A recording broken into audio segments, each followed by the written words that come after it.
Good morning and welcome to the Crafty Canary for your tip on Tuesday. Today's tip is going to be an addendum to last week's tip. Last week I showed you how to make a homemade carpet spot cleaner and I used it and it worked pretty well. Well, I talked to my friend that gave me the recipe and she said the key to it is rinsing it, and I didn't tell you to rinse it in the last video. So we're going to go back and we're going to do a different spot in a different place and rinse it and see how well that works.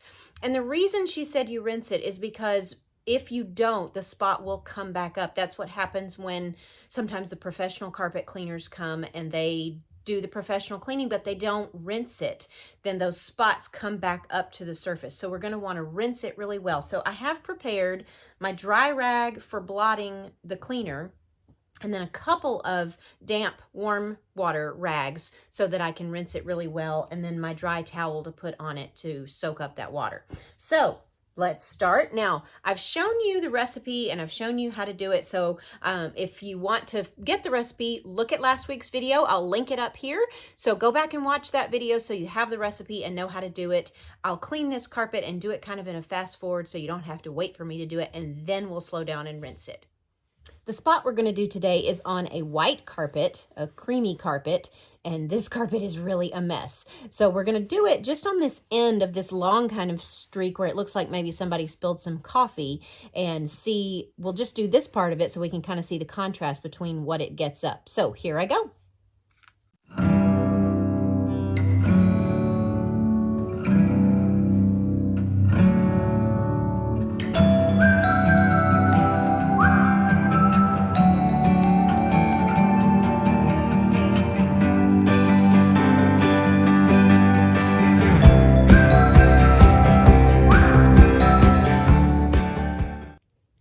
Okay, so we've cleaned and blotted, and now we're going to use these damp rags to get the soapy stuff out, to get the recipe out.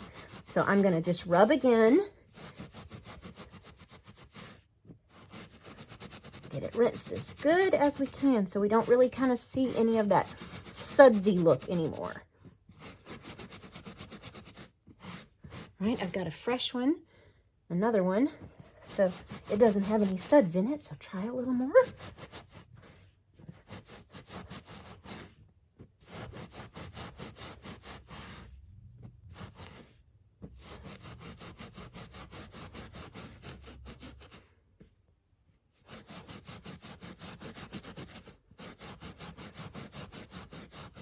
Okay, now I'm going to blot again to get that moisture out.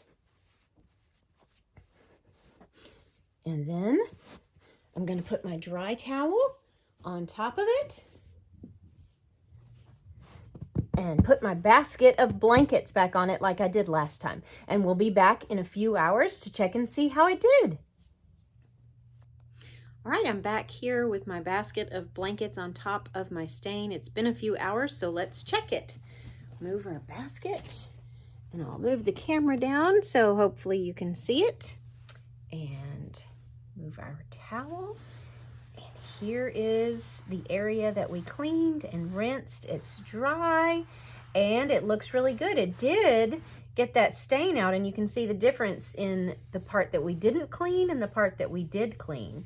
So rinsing it seems to be very important, and hopefully in the future we will see that this will not come back up and return. Hopefully it's gone for good. So I hope that helps give you a little more clarity on how to use that recipe I gave you last week. I hope you enjoyed that, and we'll see you next time.